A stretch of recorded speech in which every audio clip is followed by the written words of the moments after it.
Hello everyone, কেমন আছো সবাই? নতুন আরেকটা ভিডিও নিয়ে চলে এসেছি। আর আজকে সন্ধ্যাবেলাতে সবাই আমরা এক জায়গাতে হয়েছি, আবারও এক জায়গায় বসে আছি, অপেক্ষা করছি। কিসের অপেক্ষা? তো চলো, আজকে হবে মোমো পার্টি। ছোটোখাটো একটু খাওয়া দাওয়া। মোমো আনা হয়েছে হাবড়া থেকে, আমাদের অথেন্টিকের একদম এত টেস্টি মোমোগুলো, তাই বাড়িতেই নিয়ে চলে এসেছি আমরা পার্সেল করে।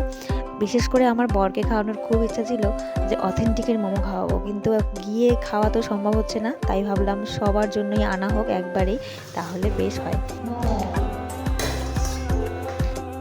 আসলে এই সন্ধ্যাবেলার যে মোমো পার্টিটা হচ্ছে, এটা হচ্ছে কিন্তু আমার বৌমনির দৌলতে। কারণ ফুলসজ্জার রাতে আমরা যে ঘরটা আটকেছিলাম, ভাই একদমই বেরোচ্ছিল না ঘর থেকে কিছু বকশিস না দেওয়া পর্যন্ত। তো যে বকশিস পাওয়া হয়েছে সেটা দিয়েই এখন আজকে আমাদের ছোটো মোটো একটা পার্টি হয়ে গেল। সাথে রয়েছে একটা করে ভেজিটেবল চপও। আর এখানে সুন্দর করে প্যাকিং করে দিয়েছে দোকান থেকেই, স্যুপ, চাটনি সব কিছু আমরা সাজিয়ে সাজিয়ে দিচ্ছি প্লেটে। আর প্লেট দেখে নিশ্চয়ই বুঝতে পারছো আমরা কত লোক। আসলে দাদার বন্ধু, বৌদি, আরও অনেকেই ভাই বোন সবাই মিলে আমাদের খাওয়া দাওয়া হচ্ছে। আর তার সাথে বাড়ির লোকজনই বা বাদ যায় কেন।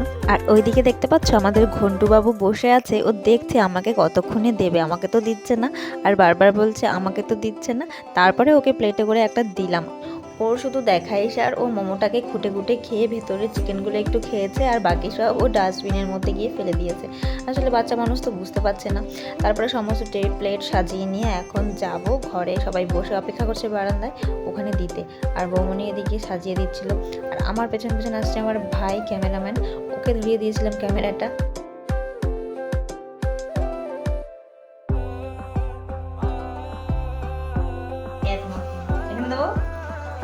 এটা হচ্ছে অথেন্টিকের মোমো। হ্যাঁ, টেস্টটা কেমন আমরা বানিয়েছি একটু বলবেন? আরে ওই তো আমাদের দোকানের নামই অথেন্টিক। হে কি খাচ্ছিস? কি খাচ্ছিস বল। ইয়েস, আমি আর আমার বর এক প্লেটে খাবো, তাই আমাদের আজ হচ্ছে মোমো পার্টি। এটা দেখাও, এটা আমাদের নতুন বউয়ের চর্বি পুরো ভরে ভরে দিয়েছে। না, এই অনেকটা নেই। একটু শশা নেবো, শশা। অনেকটা নেই তেমন। এটাই তো চালাকি। তোর বেটে দিস। সন্ধ্যার টিফিন খাওয়া দাওয়া হলো, তারপরে আমরা বসেছি দাদাদের বিয়ের ফটোগুলো দেখতে। কি হয়েছে ওখানে? কে কমেন্ট করছে এক্সট্রা পকোড়া? না না, এটা কি আমরা চলো আজকের মতো টাটা, দেখা হচ্ছে পরবর্তী একটা ভিডিওতে।